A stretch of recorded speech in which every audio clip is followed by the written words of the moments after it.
Nah dengar jawaban itu tiba-tiba Pak Ali nangis.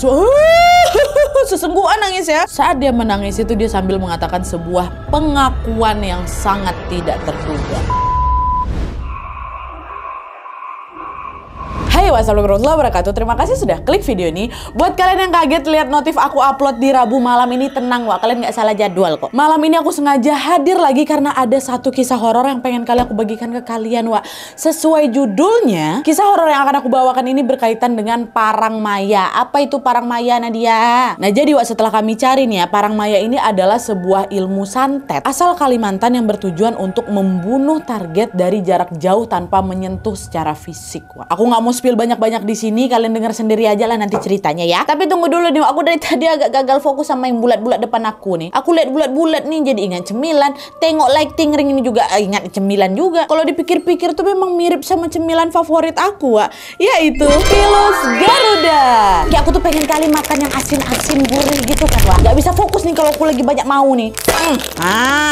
Nah ini nih, Wak, buat kalian yang belum tahu ya, Pilus Garuda ini adalah cemilan favoritku karena memang rasanya enak, gurih, dan juga bikin nagih. Makanya sebelum aku bercerita, aku mau ngemil Pilus Garuda rendang ini dulu, Wak. Tunggu bentar ya. Bismillah.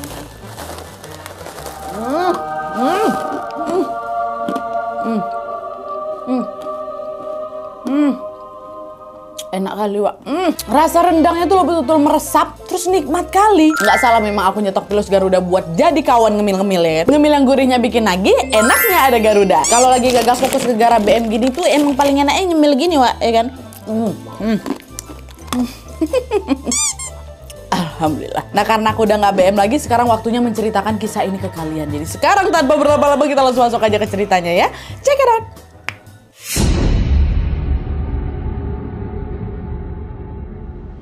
Oke, Wak, jadi kisah yang aku sampaikan malam ini dikirim sama Wawak kita yang bernama Yanti dari Kalimantan Selatan. Halo Yanti. Nah jadi Wak, cerita yang dikirim sama Yanti ini adalah pengalaman horor yang dialami sama bapaknya Yanti yang bernama Pak Taduh pada tahun 1975 lalu. Wow, kisah zaman dulu favorit aku kali ini. Dan tanpa mengurangi rasa hormat agar memudahkan ceritanya, kita panggil aja Pak Taduh langsung dengan namanya, Wak ya. Nah lanjut, jadi nih Wak, ceritanya kala itu Taduh ini tinggal di sebuah rumah sederhana bersama 3 anggota keluarganya, Wak. Mereka adalah ayah, ibu, dan juga kakeknya.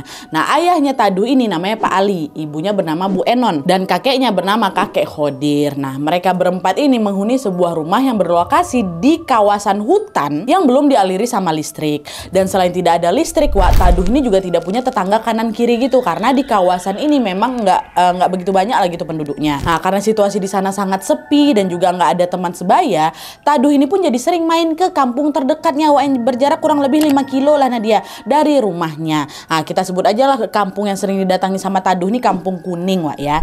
Nah, di Kampung Kuning itu Taduh punya banyak kawan akrab tuh, Wak. Dan selain itu situasi di sana juga lebih maju lah gitu karena memang sudah ada listrik dan juga sudah ada warga yang punya televisi. Hal itulah yang membuat Taduh ini semakin sering lagi tuh berkunjung ke Kampung Kuning ini.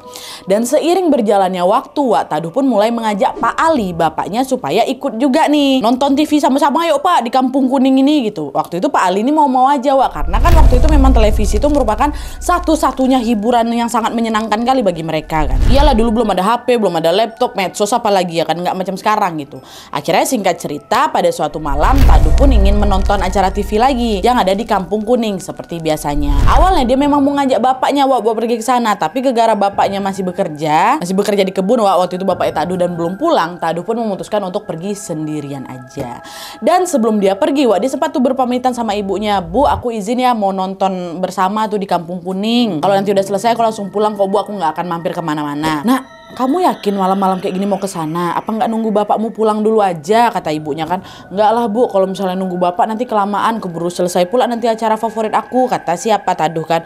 Ya udah kalau kayak gitu hati-hati di jalan ya nak ya, kata ibu. Iya Bu. Nah dah setelah pamit, Taduh pun mulailah berjalan menembus gelapnya malam dengan membawa sebuah obor, Wak, untuk menerangi jalan. Sesekali nampak juga tuh ada cahaya rembulan dan juga suara jangkrik yang turut menemani perjalanannya si Taduh itu di malam itu kan.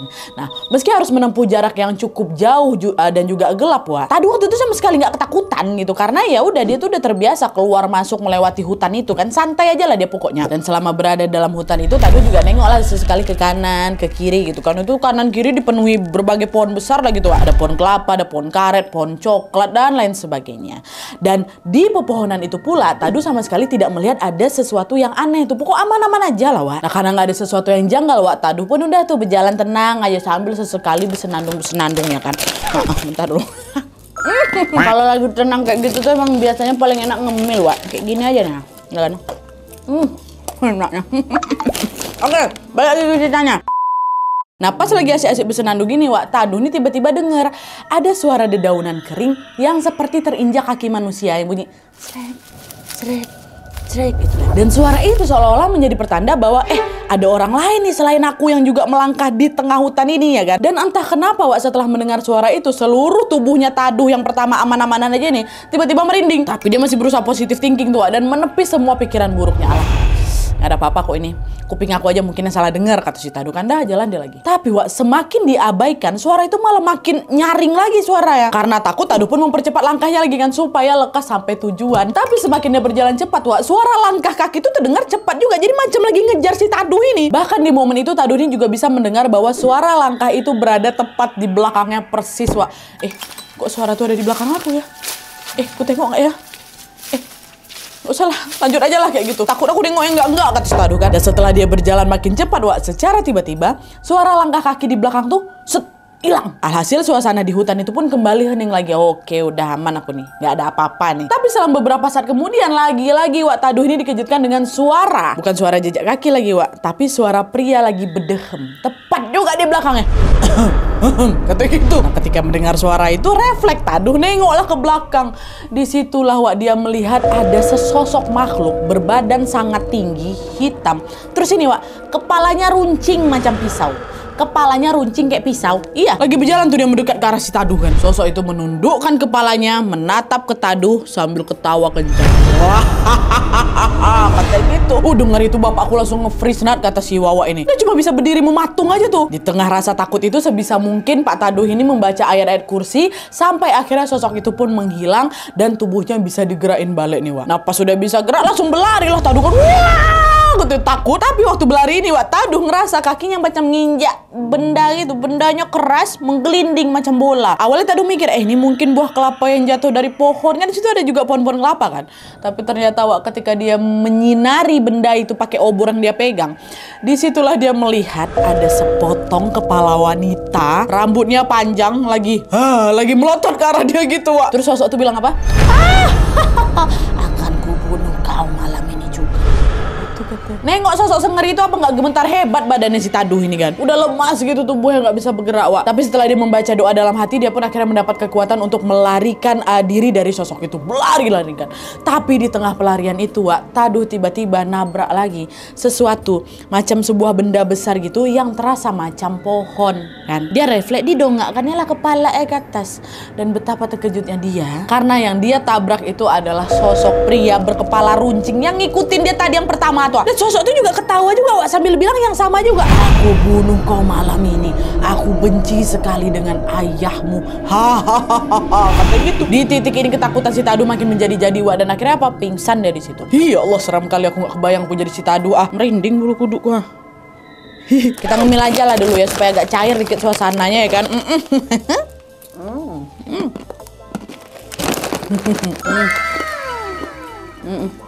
Enak. Alhamdulillah.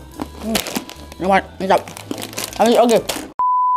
Entah Taduh udah pingsan berapa lama, Wak, tapi yang jelas pada saat dia terbangun, dia ini sudah berada di rumah sesepuh di kampungnya yang bernama Pak Amin. Di sana ini dia juga melihat kehadiran ayah dan ibunya yang terlihat sangat cemas. Taduh nanya lah, "Ibu, aku kenapa, Bu? Kok aku ada di sini?" Ibunya jawab, "Ya Allah, nak, kamu nih pergi kemana? Nggak pulang-pulang sampai jam 2 malam. Ayah sama ibu nyariin kamu ke Kampung Kuning, tapi katanya kamu juga nggak sampai ke sana. Ternyata kamu pingsan di bawah pohon dekat rumah tuh, nak," kata gitu. Nah, dengar itu ya kaget lah siapa si Taduh kan.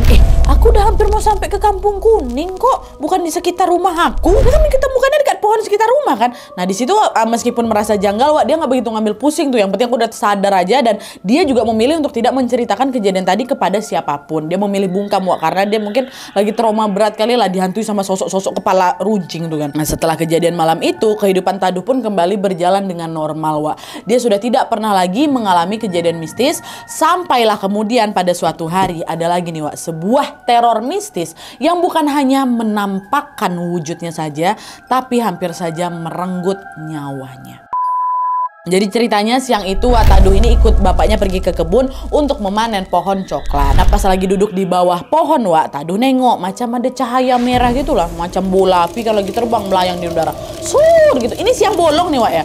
Apa tuh, kata si Taduh kan. Abis itu bapaknya teriak, "Taduh aja lari, cepat kau pergi dari pohon itu," kata bapaknya kan. Refleks Taduh pun ngikutlah perintah bapaknya. Dan hanya berselang beberapa detik aja, Wak, bola api itu pun jatuh dar gitu, kena ke pohon coklat tuh, dibakarnya pohon coklat tuh kan.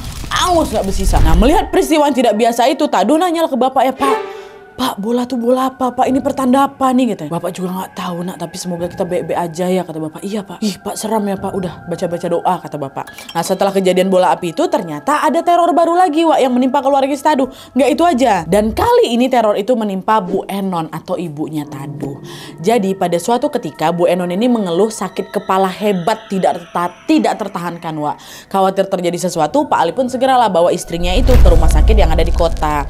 Tapi setelah diperiksa, Wak, dokter bilang, istri bapak baik-baik aja kok, Pak, gitu. Sama sekali nggak ada penyakit serius yang ada dalam tubuhnya.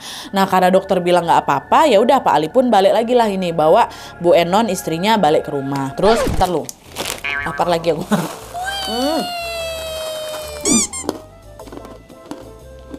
Lapar. Stop. Lanjut lagi ya. Oke. Sesampainya di rumah, Wak, ternyata Bu Enon ini masih tetap ngeluh tuh kalau kepalanya sakit kali, Nat, katanya. Dan selain itu ibu ini selalu juga diliputi perasaan cemas dan takut karena dia tidak bisa tidur. Nah karena nggak kunjung sembuh, Pak Ali pun akhirnya membawa Bu Enon berobat lah ini secara non medis kepada salah satu ustadz tersohor kali lah di kampungnya gitu kan. Sesampainya di sana, Pak Ustadz ini pun langsung lah mengecek kepalanya Bu Enon. Terus bilang, "Istrimu ini sakit karena dia dikirim santet parang maya sama seseorang yang membencinya. Dia sengaja memang ingin mencelakai istrimu," kata si bapak ini. Nah mendengar itu Pak Ali kaget lah kan. "Pak, siapa orang itu? Kenapa dia tega celakain istri saya?" gitu. Pak Ustadz jawab, "Dia adalah orang yang sangat terobsesi ingin memiliki kamu seutuhnya," kata Pak Ustadz nunjuk bapak. Nah dengar itu Pak Ali terdiam. "Maaf Pak Ustadz, apakah orang itu seorang wanita?" kata si bapak. "Iya benar, orang itu adalah wanita. Dan dia ingin istrimu dan juga anakmu mati menderita," kata Pak Ustadz kan. Nah dengar jawaban itu tiba-tiba Pak Ali nangis. Sesenggukan nangis ya. Saat dia menangis itu dia sambil mengatakan sebuah pengakuan yang sangat tidak terduga. Pak Ali bilang, "Bapak, ini semua salahku Pak Ustadz. Perbuatanku ternyata sudah membahayakan nyawa anak istriku. Saya telah berbuat kesalahan yang sulit dimaafkan, Pak," kata Pak Ali. Nah, sebenarnya di sini Pak Ustadz udah tahu sesuatu yang disembunyikan itu, tapi karena Pak Ustadz ini ingin Pak Ali mengakui kesalahannya, jadi Pak Ustadz nanya balik, "Emangnya Bapak berbuat apa? Cobalah ceritakan," supaya Bu Enon juga dengar. "Jadi sebenarnya selama ini saya punya wanita selingkuhan, Bu. Saya sudah tidak setia dan mengkhianati istri saya sendiri," kata dia gitu, Wah. Nah mendengar pengakuan mengejutkan itu, Bu Enon yang dari tadi nyimak tuh kata istri suaminya kan, terkejut lah. Selain kaget, Bu Enon pastinya kecewa karena dia tidak menyangka bahwa suaminya bermain serong di belakang. "Astagfirullahaladzim, Bapak. Tega kali kau sama aku. Kurang baik apa aku selama ini sama kau, ha? Aku sudah dampingi kau, menyiapkan segala keperluanmu. Tapi ini balasan yang aku dapat," gitu. "Maafin aku ya, Bu. Maafin aku, Bu. Aku gak akan gitu lagi," katanya. "Ya aku gak mau maafin kau. Sakit hati aku rasa," kata Bu Enon. Bu Enon gak bisa berhenti tuh, Nat, katanya gak bisa berhenti nangisnya. Dada sesak langsung. Jadi macam susah bernapas. Ya wajar lah, Pak Ali pun kayak gitu. Nah, akhirnya singkat cerita nih, setelah Pak Ali meminta maaf berkali-kali, akhirnya Bu Enon pun maulah itu memaafkan kesalahan suaminya. Nah setelah mereka berdamai, Wak, Pak Ustadz nanya lagi kayak gini, "Ini betulan ya Pak Ali sudah mau tobat ya? Soalnya kalau Bapak tetap berhubungan dengan wanita itu, Bu Enon ini bakal sulit disembuhkan." "Iya Pak, saya janji Pak, saya nggak akan selingkuh lagi. Saya sayang kali sama istri sama anak saya, Pak. Tolonglah bantu saya, Pak," kata si Pak Ali. Nah setelah yakin Pak Ali ini betulan menyesal, Wak, Pak Ustadz pun langsung memulai mengobati Bu Enon Enon dengan cara macam aku nggak ngerti ini, cuman Wawa tuh bilang macam diiris gitu loh kulit kepalanya Bu Enon nih pakai silet katanya dia. Macam dikerik ya, dikerik. Dan kalian tahu waktu dikerik tuh apa yang keluar? Ada jarum. Ada jarum Nadia, ada paku katanya. Terus ada macam nanah gitu, segumpal nanah bau busuk gitu, serta segumpal kain yang macam dilipat kecil-kecil itu. Itu keluar sama siapa ini di kepalanya ibu tuh. Dah disisihkan lah itu kan.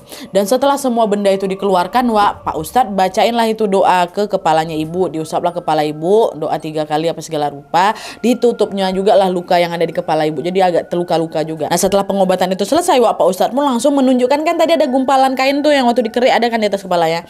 Dibukalah itu gumpalan kain dan betapa terkejutnya orang di sana ketika melihat ternyata gumpalan kain itu adalah, mohon maaf, celana dalamnya ibu yang udah lama hilang. Jadi memang Bu Enon ini pernah kehilangan celana dalam. Pas dicari-cari nggak ketemu. Itu dia celana dalam. Entahlah gimana caranya si pelakor ini bisa dapat celana dalamnya Bu Enon ya. Tapi yang jelas celana dalam itulah yang menjadi media utama santet Parangmaya masuk ke dalam tubuhnya ibu. Meskipun shock ngelihat itu, di sisi lain Bu Enon juga bersyukur karena semua benda itu sudah dikeluarkan dari kepalanya. Dan sejak saat itu juga kesehatannya Bu Enon berangsur-angsur pulih seperti sedia kala. Sedangkan Pak Ali sendiri sudah betul-betul bertobat dan kembali setia menjaga cintanya kepada Bu Enon hingga akhir hayatnya. Alhamdulillah tobat betul Pak Ali ini. Oke, jadi itu tadi kisah tentang santet Parangmaya yang dialami oleh bapak dan juga neneknya Wawa. Ternyata semua peristiwa mistis yang mereka alami itu ya itu adalah bentuk santet yang dikirim oleh selingkuhannya bapak rupanya, Pak. Awak jadi ikutan kesal, tegang, merinding juga kan. Tapi makin merinding tuh justru makin seru dan makin nagih nggak sih Wak ngedengerinnya? Karena macam Pilus Garuda ini memang bikin nagih. Bentar.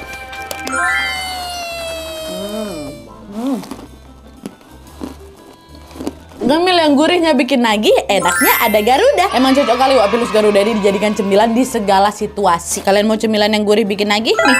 Enaknya ada Garuda. Dan sebelum aku menutup video ini, aku mau mengajak kalian untuk mendoakan semua tokoh yang ada di cerita ini, yaitu Pak Taduh, Kakek Ali, dan juga Nenek Enon. Karena mereka semua sudah kembali ke pangkuan Allah Subhanahu Wa Taala. Mari kita doakan juga, semoga mereka ditempatkan di tempat terindah di sisi Allah Subhanahu Wa Taala. Amin ya robbal alamin. Al-Fatihah. Oke Wak, jadi sekian dulu videonya. Terima kasih banyak yang sudah menonton. Kalau kalian suka video ini, klik like-nya. Jangan lupa komen di bawah video dan saran-saran untuk video selanjutnya. Jangan lupa nyalain notifikasinya supaya kalian tahu kalau aku upload video baru. And as always, jangan lupa untuk klik tombol subscribe supaya kalian sama-sama tahu informasi menarik dan menegangkan dari channel aku. See you next video, Wak. Bye.